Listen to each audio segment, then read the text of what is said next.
Jaya Radha Madhava Punya Vihari.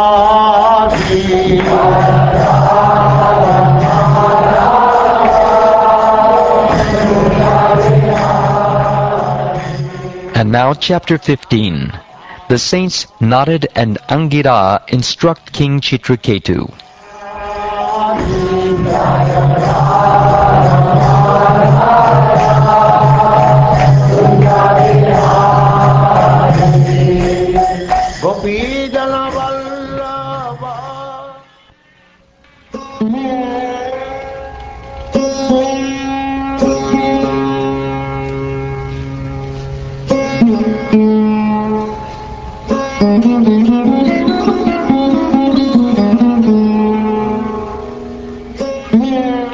Sri Shukdev Goswami said, while King Chitraketu, overcome by lamentation, lay like a dead body at the side of the dead body of his son, the two great sages, Narad and Angira, instructed him about spiritual consciousness as follows.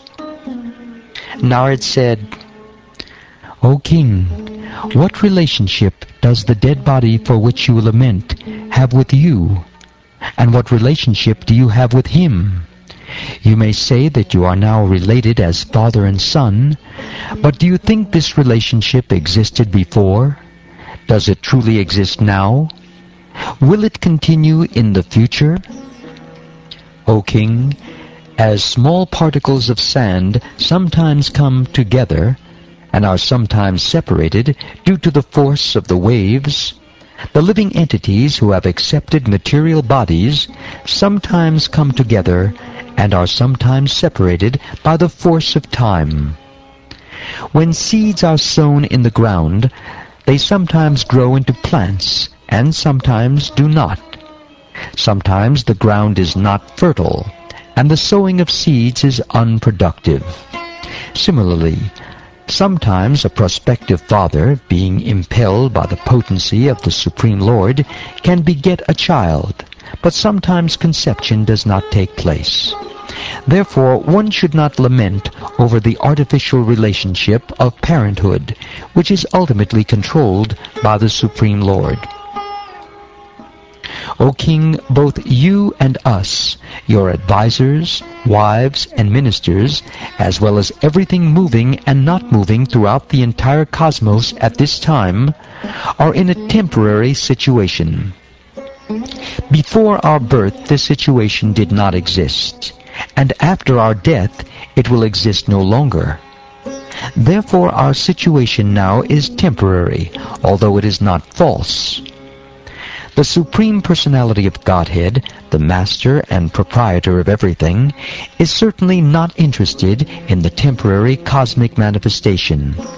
Nonetheless, just as a boy at the beach creates something in which he is not interested, the Lord, keeping everything under his control, causes creation, maintenance, and annihilation.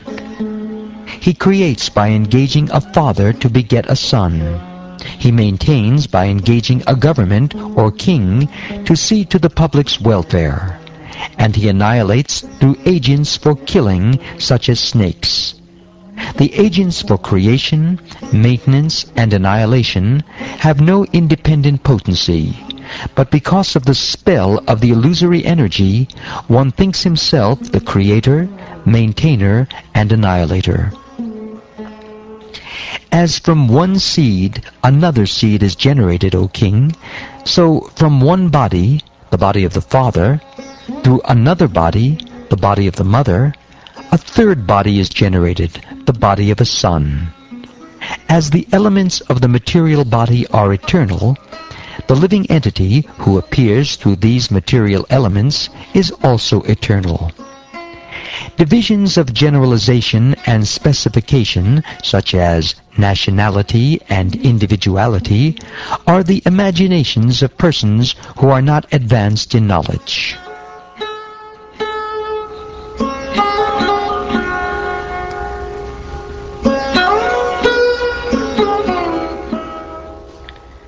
Sri Shukdev Goswami continued, Thus enlightened by the instructions of Narad and Angira, King Chitraketu became hopeful with knowledge. Wiping his shriveled face with his hand, the king began to speak. You have both come here dressed like avadutas, liberated persons, just to cover your identities. But I see that of all men, you are the most elevated in awareness. You know everything as it is. Therefore you are the greatest of all great personalities.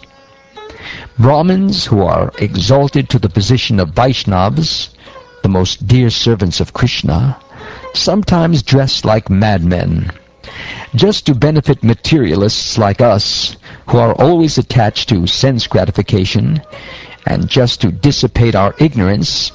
These Vaishnavas wander on the surface of the globe according to their desire.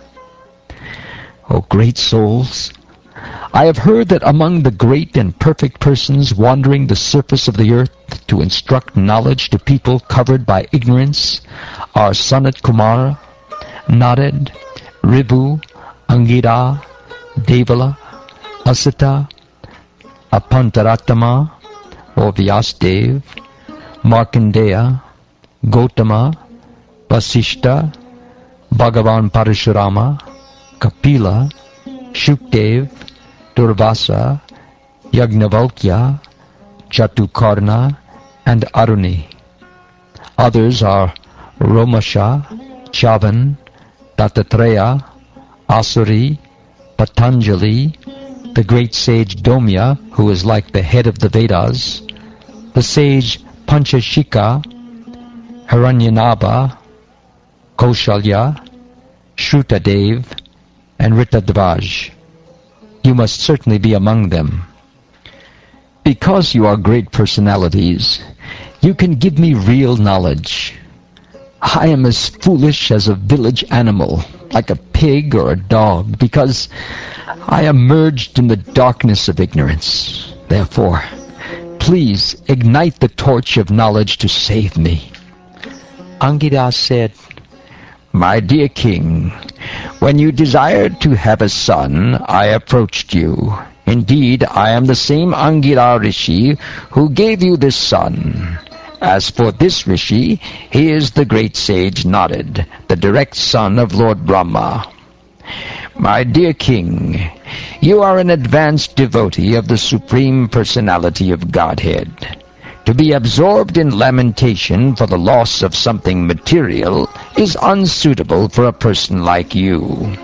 Therefore, we have both come to relieve you from this false lamentation, which is due to your being merged in the darkness of ignorance. For those who are advanced in spiritual knowledge, to be affected by material loss and gain is not at all desirable.